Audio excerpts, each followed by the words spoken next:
자, 봅시다. 수치체제 확립.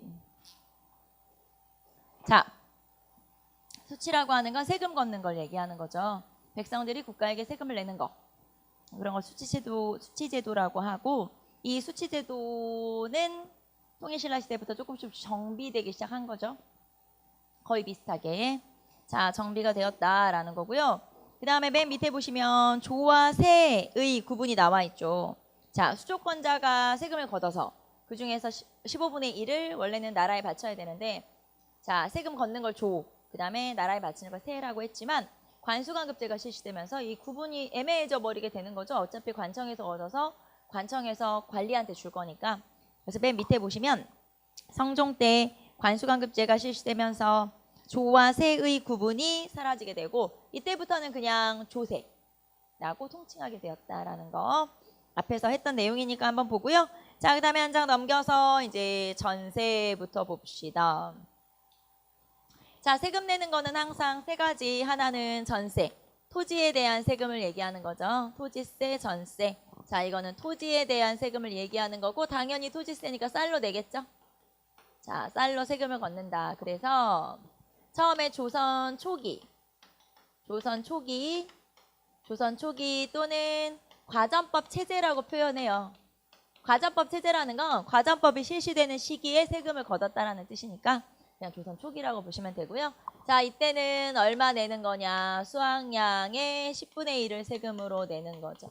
그러면 이때 1결의 수확량을 309 정도로 봐요. 그래서 10분의 1 정도면은 약 39 정도를 본다. 자, 그래서 여러분 책에 조선 초기에는 10분의 1 정도, 그리고 2라고 하는 건 현재 1 말의 3분의 1 정도이다 라고 했죠. 자, 18리터의 3분의 1이면 몇 리터예요? 6리터? 그러면은 6리터면은 1.5리터 페트병으로 한 4개 정도? 그 정도 되겠죠. 그래서 그 정도가 1말, 1두라고 보시면 돼요. 1.5리터 페트병 한 4개 정도가 1말. 그러면은 그걸로 30두 정도를 내는 거예요.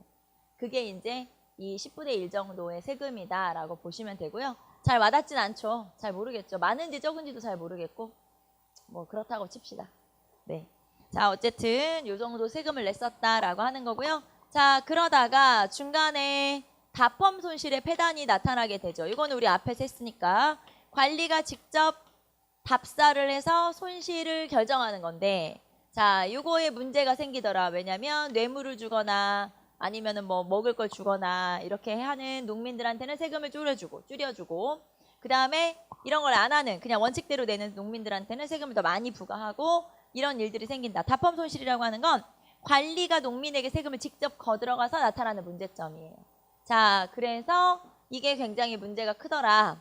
자, 안 되겠다. 농민들에게 좀 더 객관적인 기준으로 세금을 걷어야겠다. 그게 공법이에요. 그래서 세종대왕 때 공법이 실시되죠. 자, 공법이라고 하는 건 연분 9등법, 전분 6등법 이렇게 실시되는 거죠. 연분 9등법, 전분 6등법. 자, 연분은 풍융에 따라서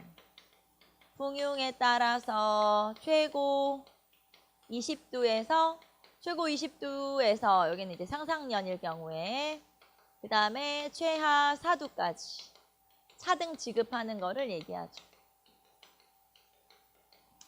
자, 쉽게 말하면 풍융에 따라서 세금을 결정을 하는데, 등급 말하자면 몇 등급으로 나누냐? 9등급으로 나누는 거예요. 그래서 최고로 올해가 농사가 잘 됐어. 그럼 올해는 상상년으로. 그 다음에 상중, 상하. 그 다음에 중, 상중하. 그리고 하, 상중하. 이렇게 9등급으로 나누는 거예요. 9등급으로 나누면 보통 이렇게 나누거든요. 상상중하, 중상중하, 하상중하. 자, 그래서 최고는 20두. 자, 올해 농사가 진짜 잘 됐어. 그러면 너는 1결당 20두씩 내라. 자, 그 다음에 2두씩 줄여가는 거죠. 자, 그래서 최하. 올해가 하하년이야. 농사가 진짜 엉망이었어요. 그러면 올해는 1결당 4두만 내라. 이런 식으로 정해주는 거죠. 그래서 최고 20두 상상년에서 최하 4두 하하년까지 이렇게 9등급으로 나누어서 차등 부과하는 걸 우리가 연분 9등법이라고 그래요. 자, 그 다음에 전분 6등법은 비옥도에 따라 비옥도에 따라 1등전에서 6등전까지 이렇게 등급을 나누는 거죠. 이렇게 등급을 나누고 이렇게 그러면 1에서 6까지 6개로 나누잖아요. 이렇게 나눌 때 이거를 면적을 재서 이거를 계산을 해서 등급을 정하는 거거든요. 그럴 때 수등 이척제를 활용하게 되죠. 수등 이척제에 따라서 6등급으로 나누게 되는 거죠. 수등 이척제라고 하는 건 수등, 수확량은 같은데 이척, 척은 자를 말해요. 측량하는 자, 자는 다르다. 자, 말하자면은 A, B. 자, A가 1결이에요. 그런데 B도 1결이에요. 그러면 A랑 B랑 똑같이 1결은 면적이 결이라는 토지의 단위는 아니라는 거죠. 얘는 면적이 다른데 똑같이 다니는 결이니까. 그러면 얘하고 똑같이 1결이라고 하는 건 이 두 개가 뭐가 같냐? 수확량이 같다는 뜻이에요. 그래서 수확량에 따라서 A, B 둘 다 1결. 자, 그러면 A하고 B 중에서 어떤 게 더 좋은 땅일까요? 비옥한 땅. A는 1등전. 그 다음에 B는 한 6등전쯤 되죠. 자, 말하자면 얘는 더 좋은 땅이죠. 좁은 데 많이 나니까. 그런데 얘는 넓은 데 별로 안 나기 때문에 별로 안 좋은 땅이고 실제 면적이 요 1등전하고 6등전은 한 4배 정도 차이가 나게 되고요. 자, 이렇게 면적을 재요. 말하자면 측량을 하는 거죠. 측량을 해서 이거를 계산을 해요. 그리고 나서 등급을 정하는 거예요. 1등전인지 6등전인지. 자, 그리고 이때는 수등, 수확량은 같은데 자, 1등전부터 2등전, 1등전, 2등전, 3등전, 4등전, 5등전, 6등전 다 수확량 같죠. 수등.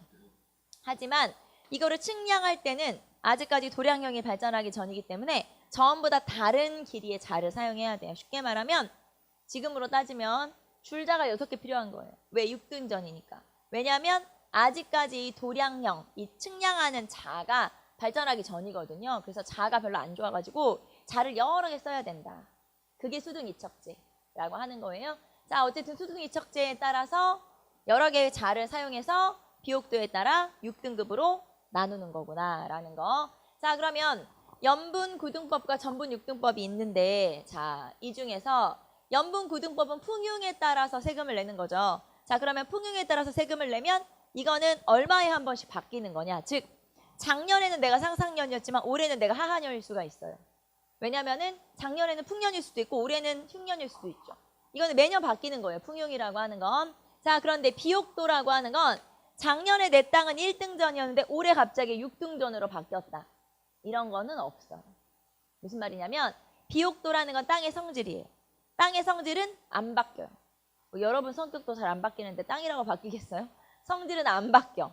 땅의 성질은 절대 바뀌지 않기 때문에 이거는 20년에 한 번씩 양전 사업을 해서 20년마다 양전 사업. 양전 사업이라는 건 토지를 조사하는 거예요. 20년마다 한 번씩 조사해서 20년에 한 번씩만 등급을 정하면 되는 거예요. 그럼 20년 동안은 안 바뀌어요. 다시 안 해. 하지만 비슷해. 그렇기 때문에 전분 6등법이라고 하는 건 20년에 한 번씩 바뀌는 거고 염분 9등법이라고 하는 건 매년 바뀌는 거예요. 풍경은 매년 달라지니까. 그래서 이렇게 두 개의 제도를 실시했지만 실제로 여러분이 매년 세금 매년 내는 거니까 매년 세금을 내는데 활용되는 법은 둘 중에 어떤 걸까요? 당연히 염분 9등법이겠죠. 전분 6등법은 그냥 한 번 정해지면 안 바뀌는 거예요. 그러니까 내 땅이 1등전이든 6등전이든 올해 내가 내는 세금은 뭐에 따라 달라지는 거예요? 염분 9등법에 따라 달라지는 거죠.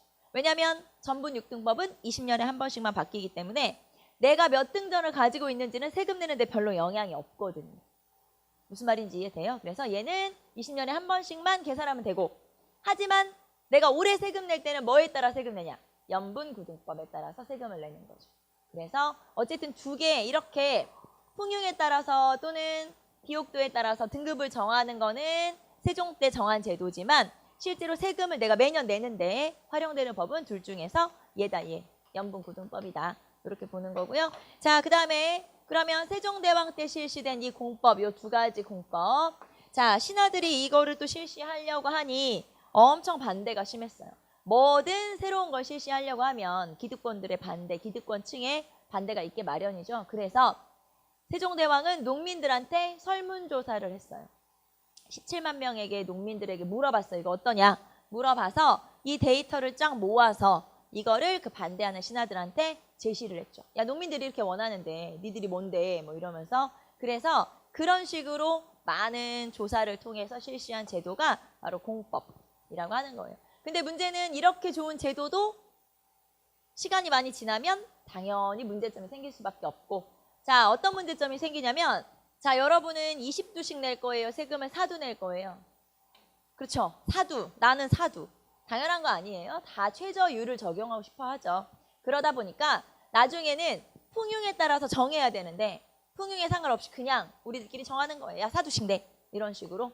그러니까 20두에서 사두까지 이렇게 등급이 정해져 있는 게 아무 의미가 없게 돼요. 나중에 가면. 왜냐하면 다 사두씩 최저율만 적용하려고 하기 때문에. 그래서 나중에 이게 시간이 많이 지나면 나중에 이제 16세기 뭐 이렇게 넘어가면서 17세기 이렇게 넘어가면서 이런 제도들이 다 문제가 생기죠.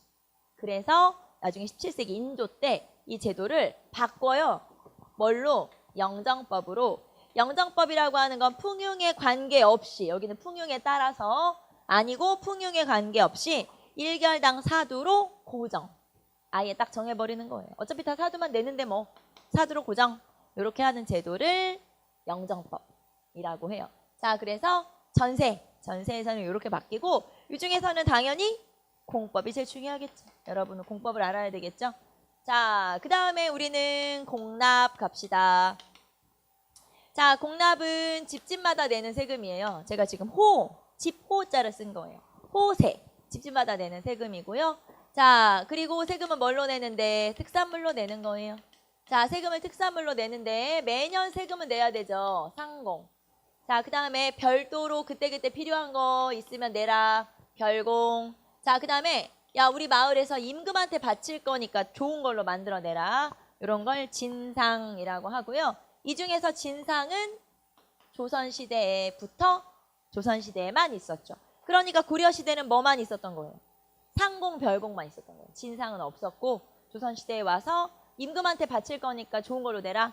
이렇게 이제 임금한테 바친다고 걷어가는 거. 우리 지역의 수령이 그런 거를 우리가 진상이라고 하죠. 자, 그러면 집집마다 특산물로 세금을 내는데 문제는 뭐냐? 자, 문제는 뭐냐면 이 특산물이라고 하는 게 매년 바뀌는 게 아니고요. 한 번 정해지면 안 바뀌는 거예요. 예를 들면 우리 지역에 사과 딱 정해졌어요. 우리 마을은 10년 전에도 사과, 5년 전에도 사과, 지금도 사과. 그런데 기후가 안 좋아지기 시작해서 우리 지역에서 토질도 나빠져서 5년 전부터는 사과 생산을 안 해요. 그러면 우리 지역에는 특산물이 바뀐 거지. 예를 들면 뭐 배를 생산한다고 칩시다. 사과는 생산을 안 하고 배만 생산해. 그런데 나라에서는 이거를 자주자주 조사를 하는 게 아니기 때문에 우리 지역은 5년 전부터 배로 바뀌었는데 쭉 그때부터 계속 10년 전부터 사과만 내라고 해요. 세금으로. 자, 그러면 우리 지역에서 생산이 안 되는 건데 어떻게 해요? 네, 그래도 사과로 내야 돼요. 한번 정해진 거니까. 그래서 이런 걸 불산곡물이라고 그래요. 생산이 안 되는 걸 어떻게 해요? 그래도 내. 그런 거죠. 그래도 사과로 내. 이렇게. 또는 사과를 되게 조금 생산해요. 조금. 그런데 사과를 많이 내라. 10박스 내라. 그러면 내야 돼요. 어떻게 내야 되냐? 사다가라도 내야 되죠. 다른 지역에 가서 사서라도 충당을 해야 되죠. 그래서 이런 걸 뭐라고 하냐? 이렇게 안 나는 것도 있고 조금 나는 것도 있는데 이런 건 어떡하냐? 이런 거를 다른 지역에 가서 사다가 내라. 자, 이런 걸 이제 방납이라고 하고. 자, 그런데 문제는 방납도 문제가 생기죠. 폐단이 생기네. 왜? 중간에 자, 우리가 다 같이 갈 수 없으니까, 우리 마을에 사는 사람이 다 같이 갈 수 없으니까 우리 지역의 아전이나 뭐 이런 사람을 보내요. 그래서 그 사람한테 사다 내라고 해. 근데 그 사람이 중간에 자기 이득을 챙기는 바람에 우리한테는 2배, 10배, 100배 이렇게 걷어가는 거예요. 사과 한 박스에 10,000원이야. 우리한테 야 100만 원씩 내라. 사과가 100만 원이더라. 이렇게 해서 이제 우리한테 돈을 더 걷어가는 거죠. 자, 이런 식의 폐단이 생기게 된다. 이런 걸 방납의 폐단이라고 그래요. 자, 그래서 공납의 폐단이 뭐냐? 그럼 방납의 폐단이고, 그러면 이걸 개선하기 위해서 제도를 바꾸면 되지. 자, 그래서 제시됐던 게 수미법이에요. 즉 방납의 폐단을 시정하기 위해서 새로운 제도를 제시했었다. 그게 수미법이고, 수미법이라고 하는 건 자, 그러면 특산물로 세금을 내지 말고 모든 집에 다 있는 쌀로 내면 되지. 수미, 쌀로 내자. 이게 바로 수미법이에요. 특산물로 내니까 문제가 많이 생기잖아. 그냥 쌀로 내자. 자, 그런데 이거는 제가 제시, 실시가 아니고 제시. 즉, 이거는 시행하자고만 말하고 시행은 제대로 안 돼. 자, 그래서 이걸 제시한 사람들이 누구냐면 우리 앞에서 박납의 폐단을 시정하자 조광조도 있었고, 그 다음에 유성룡도 있었고, 그 다음에 이이도 있었고. 자, 이런 사람들이 수미법을 제시해요. 쌀로 거두면 어때? 자, 그래서 수미법을 제시했지만 시행은 안 되고 결국에 이게 진짜 법으로 만들어졌어요. 그게 대동법이에요. 그래서 나중에 우리 조선 후기 가면 대동법 배울 건데, 요 대동법이라고 하는 게, 자, 이거는 광해군 때 경기도에서 먼저 실시되기 시작해서 시범 실시되기 시작해서 나중에 숙종 때 전국으로 실시됐던 게 바로 대동법이라고 하는 거예요. 광해군 때 경기도에서 먼저 시범 실시했다가 나중에 숙종 때 100년 뒤에 전국으로 확대된 제도가 대동법이고, 가장 핵심은 세금을 그럼 뭘로 내자? 쌀로 내라. 그거죠. 그래서 대동법이라고 하는 게 실시가 됐었다.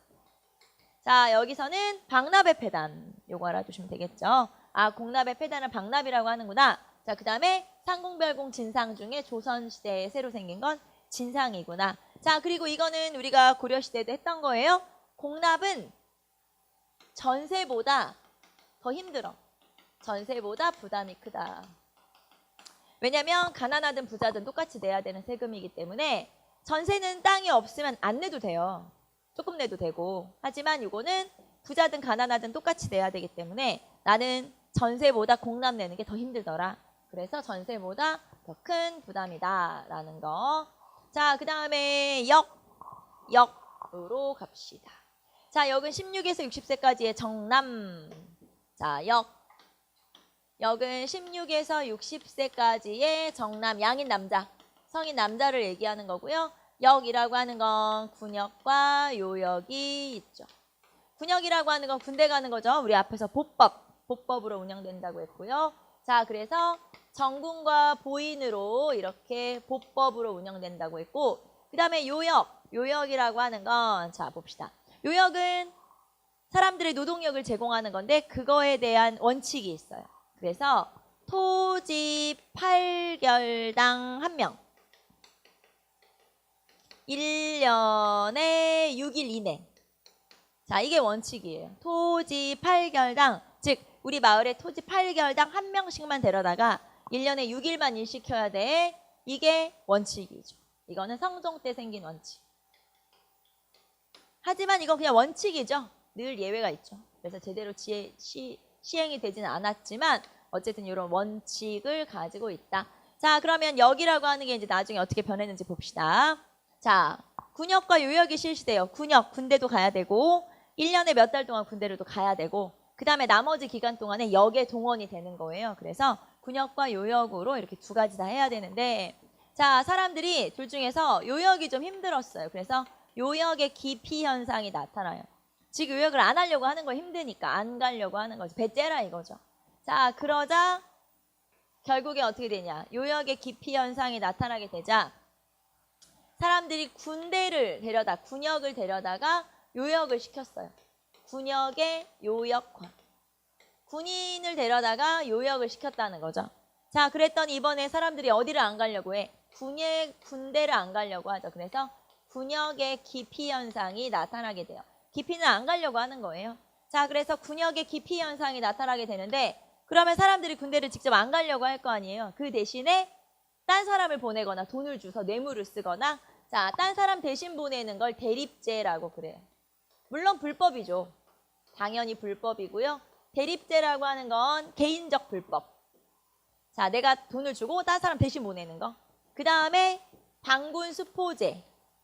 방군수포제는 관청이나 지휘관의 불법이에요.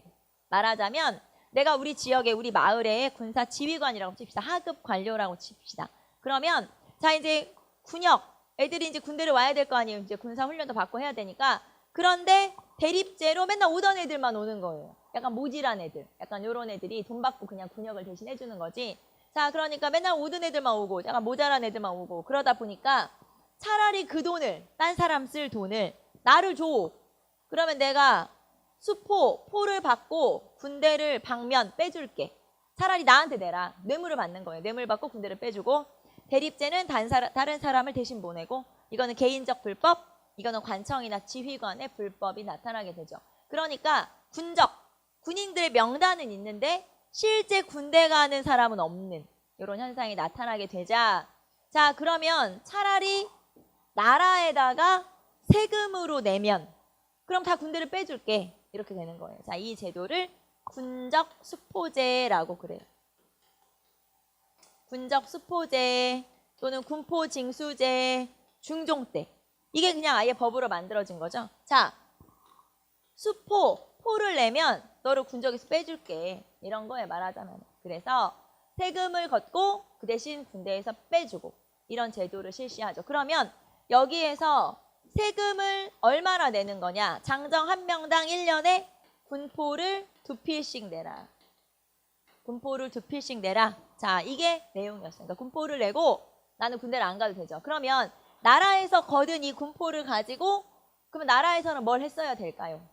이걸 가지고 군대를 길렀어야 되죠. 직업군인을 기르고 했어야 되는데, 자, 이렇게 거둔 세금을, 군포로 거둔 세금을 나중에 그냥 행정에 다 써버리게 되는 거예요.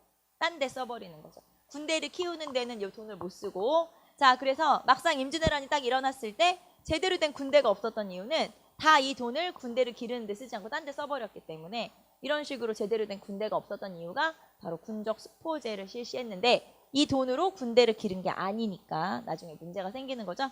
자, 그래서 군포 2필씩, 1년에 군포 2필씩 내라. 이게 군적수포제라고 하는 거예요. 그러니까 돈만 내면 이제는 군대를 직접 가지 않아도 되는 거죠. 그 전에 군역이나 요역은 내가 직접 가서 해야 되는데 이제는 직접 안 가도 되는 이런 제도가 실시되죠. 문제는 저 2필이 너무 많다는 거. 자, 이 당시에는 각 집의 남자가 한 명만 있는 게 아니잖아요. 시아버지, 그 다음에 남편, 큰아들, 작은아들, 둘째 아들, 셋째 아들, 막내 아들 뭐 이렇게 해가지고 다 16살 이상이면 어떡해요? 1년에 내야 되는 돈이 우리 집에서 버는 1년 돈보다 더 많으면 어떡해요? 그래서 여기서 이제 굉장히 문제가 생기고 결국에는 뭐 이제 뭐 야반 도주를 한다거나 뭐 그런 수밖에 없겠죠. 그래서 이 군적수포제가 결코 제대로 지켜지지도 않고 제대로 만들어진 제도도 좋은 제도로 만들어진 게 아니라는 거. 자, 그래서 나중에 야, 이거 줄여줘. 이거 너무 많아. 2필 너무 많다. 자, 그래서 균역법으로 바뀌어요. 이게 영조 때, 이제 조선 후기 가면 다시 하겠죠?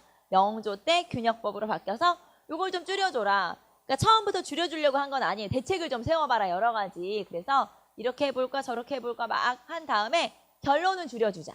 이렇게 되는 간필론이라고 해서 세금을 줄여줘야 된다. 세금을 줄여주고 그 대신에 세금을 줄여준 대신에 나라로 들어오는 돈이 줄어든 거잖아요. 이거에 대한 대책을 세워라. 이런 제도가 실시되고 그 다음에 나중에는 호포제. 나중에 흥선대원군 때는 호포제가 실시가 되죠.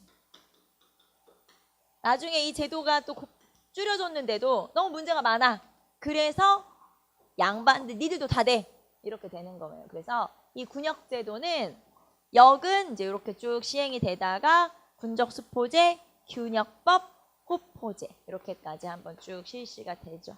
자, 그래서 우리는 이제 세금 내는 제도 쭉 한번 살펴봤어요. 자, 여러분 사료에서 451 연분고등법, 전분6등법, 수치체제의 모순 이런 거 한번 살펴보시고. 자, 그 다음에 여러분 452 볼까요? 조세의 운반. 자, 세금으로 쌀을 걷었죠. 그럼 이걸 어떻게 해야 되냐? 옮겨야죠. 어디로? 서울로 옮겨야 되지. 그래서 각 지역의 창고를 자, 조창이라고 그래요. 조창은 주로 바닷가에 있기 때문에 강가나 바닷가에 있으니까 강창이나 해창이라고 그래요. 강에 있으면 강창, 바다에 있으면 해창. 자, 그래서 각 지역에 있는 창고, 조창. 자, 그 다음에 이거를 서울로 운반해야 돼요. 서울에 있는 창고, 경창.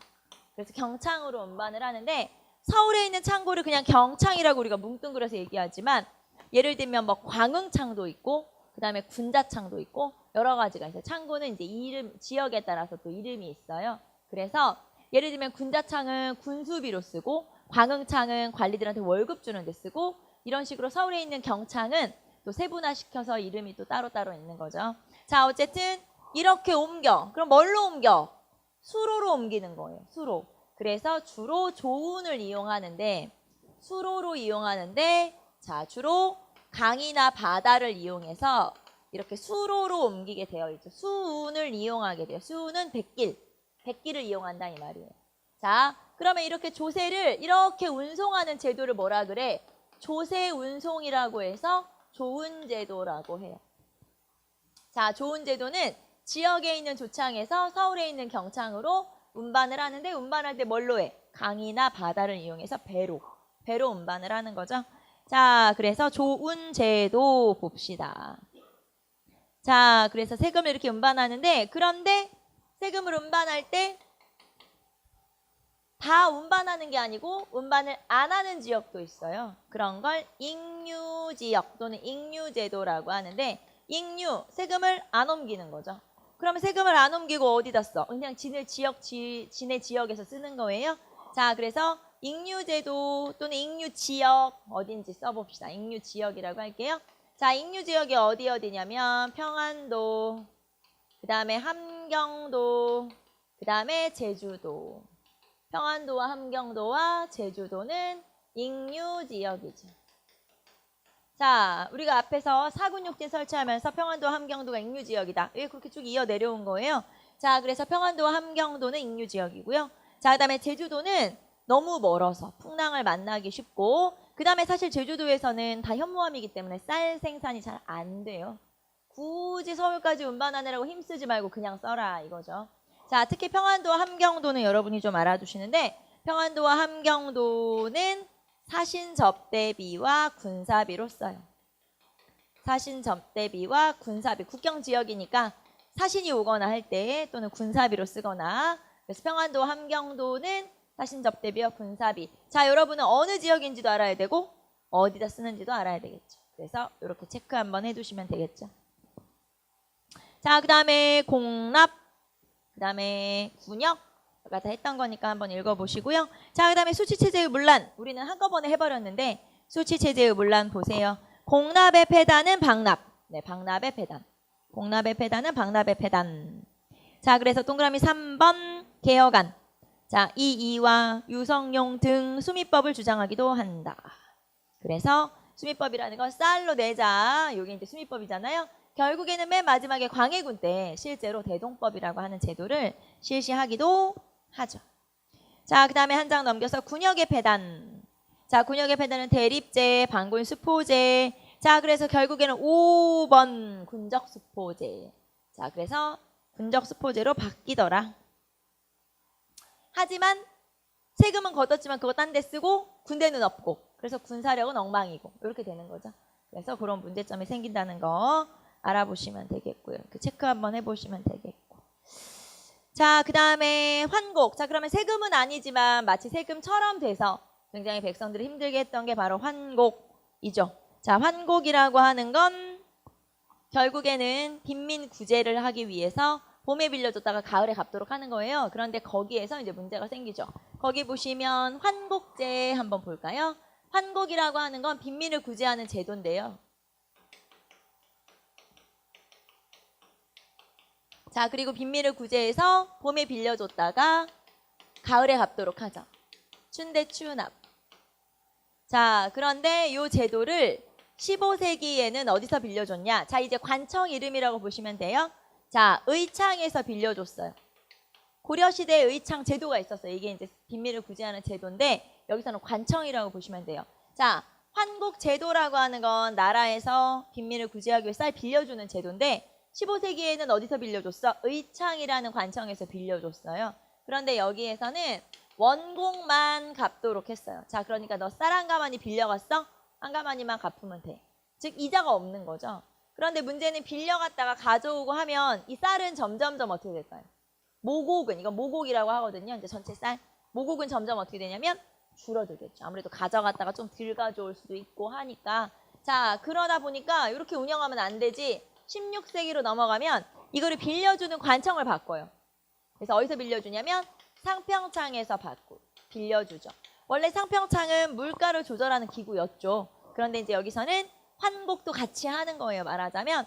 자, 그래서 상평창으로 바뀌고 그러면 상평창으로 바뀐 뒤에는 원곡에다가 플러스 뭐도 내라. 이자도 내라. 그래서 여기서 이자도 내라. 그래서 이자를 걷다 보니까 좀 운영될 만하네. 그래서 이렇게. 자, 15세기에는 의창에서 빌려주고 이자 없이. 그런데 16세기에는 상평창에서 빌려주고 이자까지 갚도록 한 거죠. 그래서 이런 제도가 바로 환곡 제도인 거죠. 고구려는 진대법, 고려는 의창, 조선으로 넘어오면 환곡. 이렇게. 알겠죠? 그래서 환곡제까지 한번 살펴봤고요. 자, 그 다음에 수치제도 문란의 결과. 수치제도 문란의 결과는 뭐겠어요? 당연히 농민이 너무 살기가 어려워지는 거지. 그래서 유민, 유랑민, 떠돌아다니는 백성들이 증가하죠. 도저히 세금을 먹고 살 길이 없으면 내가 살고 있던 터전을 떠나서 딴 데로 가서 떠돌아다니면서 살거나 하는 수밖에 없겠죠. 그래서 이런 유랑민들은 나중에 또 도적이 되겠죠. 먹고 살기 힘드니까. 그래서 도둑이 늘어나고. 자, 그러다 보니까 막 여기저기서 도적대들이 출몰 하는데 자, 이 당시에 명종 때 16세기 제일 유명한 도적대가 임꺽정이에요. 자, 거기 보시면은 사료탐구의 임꺽정. 자, 그래서 조선에 3대 도적이 있어요. 뭐 의적이라고 하기도 하는데 의적이라고 하긴 좀 그렇고. 자, 명종 때 임꺽정. 임꺽정은 황해도 지역을 중심으로 활동했던 백정 출신의 도적 임꺽정. 그 다음에 연산군 때 홍길동. 이 홍길동이 그 홍길동이죠. 이 사람은 뭐 무슨 출신이라기보다는 서울이죠. 서울 출신. 자, 그 다음에 숙종 때 장길산이라는 도적이 있었어요. 이 도적은 광대 출신이에요. 그래서 3대 도적. 그러니까 만약에 여러분 시험에 임꺽정 나왔어. 그럼 이게 명종 때쯤이구나. 이렇게. 그 다음에 만약에 이렇게 나왔다. 그럼 숙종 때구나. 이렇게 시기를 찾을 수 있어야 되고요. 자, 이 두 사람은 토포되었다. 말하자면 잡혔다 이 말이에요. 그런데 장길산은 잡는 거에 실패했어. 그래서 끝까지 토포되지 않았다. 뭐 이런 표현이 나온다면 그러면 이 조선시대 유명한 3대 도적 중에 장길산이구나. 그러면 안 잡혔다. 그럼 어느 왕 때예요? 숙종 때구나. 네, 그렇게 문제를 풀 수도 있어요. 시기를 그렇게 우리가 상정할 수 있다. 알겠죠? 그래서 안 잡혔어. 장길산은 끝까지 잡혔다는 기록이 없어. 안 잡힌 모양이에요. 자, 그래서 3대 도적. 자, 이 도둑을 가지고도 우리가 시기를 구별할 수 있어야 된다. 임꺽정, 꺽정 나오면 명종. 그 다음에 장길산 나오면 숙종. 안 잡혔어. 그러면 숙종. 안 잡힌 도둑은 장길산이니까 이렇게 구별할 수 있어야 된다. 그래서 여러분 사료에 임꺽정 나와 있고요. 한번 읽어보시고. 자, 그 다음에 나머지는 한번 읽어보시고요. 자, 양반과 평민의 경제생활 봅시다. 경제는 끝냅시다. 자, 양반 지주의 생활은 땅이 많아. 부자야. 잘 살겠죠. 거기 보시면은 토지와 노비를 가지고 있었고요. 양반의 토지는 서울에만 있는 게 아니고 각 지역에 이렇게 가지고 있었다. 자, 그러면은 이런 토지를 어떻게 경작하냐? 노비를 보낼 수도 있고 자기 친척을 보낼 수도 있고 그래서 그런 식으로 경작을 하는 경우가 있죠. 자, 그리고 그래도 안 되면 남에게 빌려줘야 되겠죠. 백성들한테. 그러면 백성들한테 지대를 받는데 임대료를 받는데 그 지대가 병작 반수의 형태. 나라에서는 금지했지만 병작 반수는 웬만하면 다 그 정도로 시행된다는 거. 자, 그래서 병작 반수의 형태로 소작을 시켰다. 이런 얘기죠. 자, 그 다음에 노비는 많게는 300명 넘게 노비를 가지고 있는 경우도 있었다. 그러니까 뭐 양반은 대체적으로 굉장히 잘 살았다는 얘기고요. 자, 그 다음에 일부러 노비와 노비를 결혼시켜서 아이가 태어나면 재산이 늘어나는 거니까 이런 식으로 재산을 늘리기도 했다는 거. 뭐 그런 일들 한번 체크 한번 해보시고. 그 다음에 외거노비, 밖에 따로 사는 노비는 주인에게 1년에 얼마씩 신공, 몸값을 바쳐야 되기도 하죠. 일반 평민하고 거의 다름이 없기 때문에 외거노비는 주인에게 내가 자유롭게 사는 대가로 신공이라고 하는 걸 바치기도 하죠.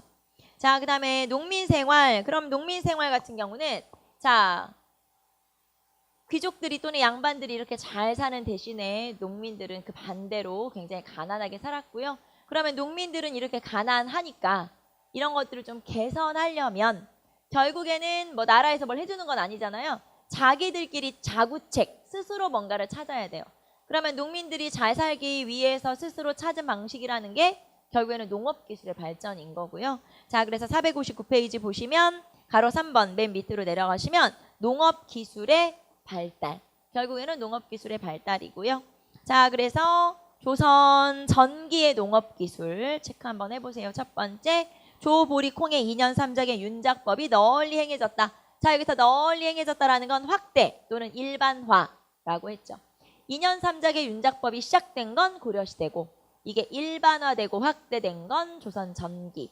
그래서 2년 3작의 윤작법의 확대. 두 번째, 남부지방 일부에서 모내기가 시작됐고요. 벼, 보리의 이모작이 가능해졌죠. 자, 봄부터 가을까지는 벼를 짓고 그 다음에 가을부터 다음에 이듬해 봄까지는 보리 농사를 지을 수 있게 된 거예요. 그래서 남부 일부 지방에서의 모내기 그리고 더불어서 벼, 보리의 이모작. 자, 벼, 보리의 이모작 하면 아, 조선 전기구나 이렇게 생각하시면 돼요.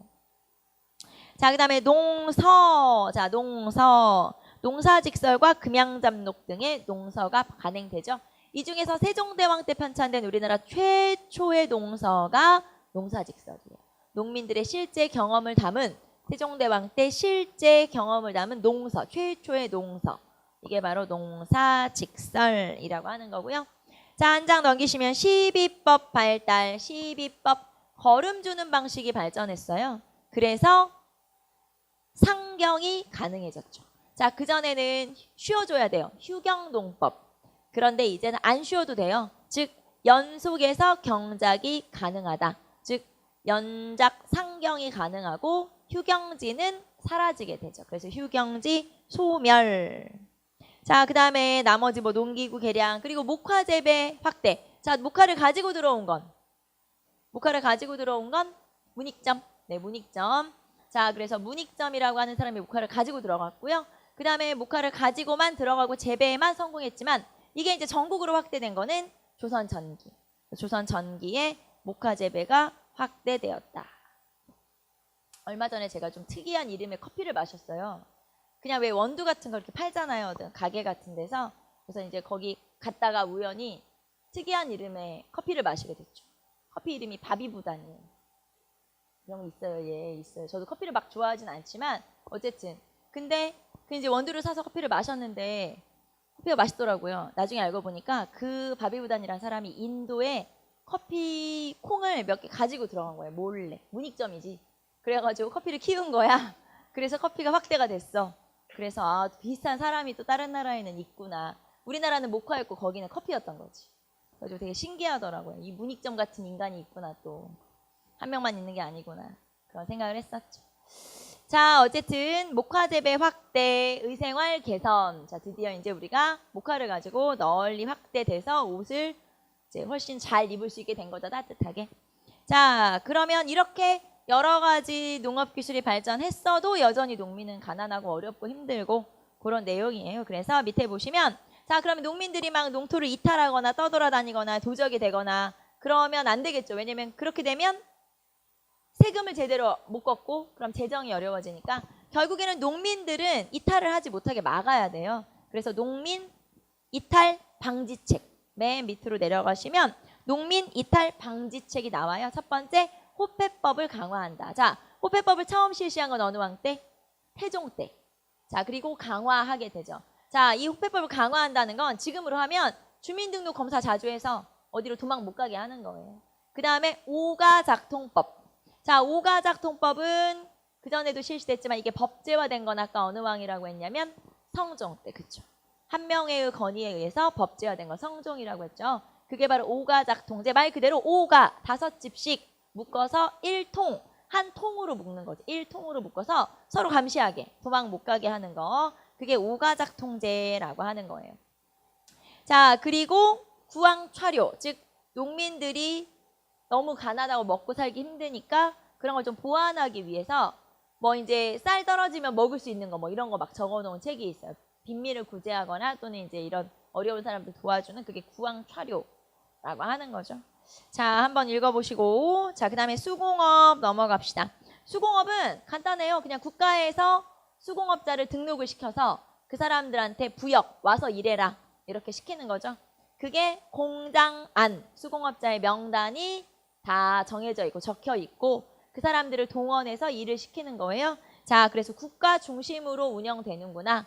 그래서 국가 중심의 운영, 즉 관청수공업이죠. 관청수공업이고 수공업자들의 명단을 공장안이라고 하죠. 근데 나중에 가면은 이게 다 해이해져요. 야, 와서 일해. 그럼 안 가. 안 가버리는 거죠. 그래서 나중에 조선 후기 가면 이거를 세금만 낼 수 있도록 바꿔주죠. 공장안이라고 하는 그 장부는 없애버리고 세금만 내게 바꾸게 돼요. 자, 어쨌든 국가에서 국가 중심으로 운영했었고 수공업자들의 명단이 있었다. 그런 걸 공장안이라고 그래요. 자, 밑에 내려가시면 뭐 경공장, 외공장 이런 거 있죠? 한번 쭉 읽어보시고. 자, 그 다음에 민영수공업. 16세기 이후에는 민영수공업이 발달하게 되죠. 자, 그 다음에 상업 봅시다. 상업. 상업은 서울에 있는 서울에서 장사하는 사람들, 시전상인. 자, 원래 시전상인들은 개경에서 이제 고려 시대에도 장사하던 사람이에요. 근데 그 사람들을 데려왔죠. 서울로, 한양으로. 그래서 한양에서 점포를 지어줬어요. 쉽게 말하면 가게를 지어줘서 건물을 임대해줬죠. 너 여기서 장사해. 그렇게 장사를 하도록 한 게 바로 시전상인이고 서울에 있는 핵심 상인들을 시전상인이라고 하고요. 자, 이 사람들한테는 상세도 걷고 그 다음에 임대료도 걷고 그 다음에 나라에 필요한 물건을 또 납부하게 하기도 하기 때문에 이 사람들한테도 뭔가 혜택을 줘야 돼요. 그래서 이 사람들한테 혜택을 하나 줬는데 그 혜택이 독점 판매권이에요. 자, 거기 462페이지 보시면 바로 이번에 독점 판매권. 시전상인이 여러 가지 의무를 많이 지고 있자 이 사람들한테 혜택을 준 거다. 그게 독점 판매권이고, 자, 처음에는 어떤 물건에 대해서 이 도성과 주변 지역에서는 그 물건에 대해서 독점권을 갖게 했지만 나중에는 여러 난전들, 즉 허가받지 않은 상인들이 많이 생기게 되자 나중에 이 난전을 규제할 수 있는 권한으로 바꾸게 돼요. 그래서 인조 때 금난전권으로 바뀌게 되죠. 자, 조선 초기에는 독점 판매권. 그러다가 이게 조선 후기로 넘어가면 금난전권으로 바뀌게 되죠. 비슷한 권리이긴 하고 똑같이 시전이 갖는 권리이긴 한데 약간 포인트가 다른 거예요. 그래서 처음에는 독점 판매권, 조선 후기에는 금난전권 이렇게 바뀌게 되죠. 그래서 여러분은 이것만 체크해 놓으시면 되겠죠. 독점 판매권이 나중에 금난전권으로 바뀌게 되는구나. 자, 그 다음에 이 시전상인 중에서 6가지 물건을 파는 정말 핵심 상인들. 자, 그런 상인들을 유기전 또는 육주비전이라고 그래요. 나중에 이 시전상인에 대한 권리를 없애버렸을 때도 이 유기전은 놔둬요. 유기전의 권한은 인정해 줄 정도로 유기전이라고 하는 핵심 상인들이 있었고요. 자, 그 다음에 경시서. 자, 경시서라고 하는 건 상행위를 감독하는 관청. 이거는 우리 고려시대부터 있었잖아요. 그래서 경시서, 나중에 조선시대에 평시서 이렇게 이름이 바뀌게 되죠. 자, 그리고 그럼 서울은 시전상인이 핵심, 지방은 각 지방을 돌아다니면서 장사하는 보부상들이 존재하게 되죠. 자, 15세기 말부터 장시, 시장이라고 하는 게 생기고 이 장시를 돌아다니면서 장사하는 상인들, 그 사람들을 보부상이라고 그래요. 원래는 보찜장수와 등찜장수를 합쳐서 보상과 부상을 합쳐서 보부상이라고 하고 이 사람들은 혼자 돌아다니는 것처럼 보이지만 실제로는 자기들끼리 쫙 연결돼 있어요. 상단, 보부상단으로 연결돼 있고요. 그 다음에 이 사람들은 나라에서 다 허가받은 상인들이에요. 그래서 관허상인, 나라에서 허가받은 상인, 그리고 관상, 자, 그리고 자기들끼리 상단, 조직이 마련되어 있다는 거. 자, 거기 보시면 장시, 장시는 15세기 후반에 등장, 그리고 16세기에 전국적으로 확대되었고 이 장시를 돌아다니면서 장사하는 상인이 보부상, 보부상이라고 하는 상인이고 이 사람들은 관허 행상단이라고 써있죠. 관허, 나라에서 허가받은, 행상, 행상단, 조직이 마련되어 있다 그런 뜻이에요. 그래서 보부상까지 보시고 그 다음에 화폐, 맨 밑에 화폐가 나와 있는데 이 화폐는 거의 통용되지 않죠. 자, 일단 우리 제일 소중한 세종대왕부터 한번 체크해 볼까요? 세종대왕 때 화표가 조선통보. 자, 그래서 태종 때 저화는 종이돈이라고 보시면 되고요. 그 다음에 조선통보, 세종, 팔반통보, 세종, 하지만 세조, 하지만 널리 유통되지는 않았다. 자, 세종 때의 화폐가 조선통보라는 거 알아두시면 되고요. 자, 대외무역은 주로 공무역 중심이고 당연히. 자, 명나라와의 무역은 사신이 왔다 갔다 할 때마다 우리가 조공무역, 조공을 바치고 답례품 받아오고 이런 걸 조공무역이라고 하죠. 그래서 명나라는 조공무역의 형태가 이루어지기도 하고요. 그 다음에 여진과는 제한된 무역을 허용했다고 했죠. 무역소를 설치해서 제한된 무역을 했고, 그 다음에 일본과는 외관, 동래, 부산 쪽이죠. 여기에 외관을 설치하고 이 외관을 통해서 무역을 했구나라는 거. 자, 그래서 대외무역까지 한번 살펴봤고요. 다음 주에 와서 우리 근세 사회부터 나머지 이어서 하도록 합시다. 자, 오늘은 여기까지 할게요. 수고하셨습니다.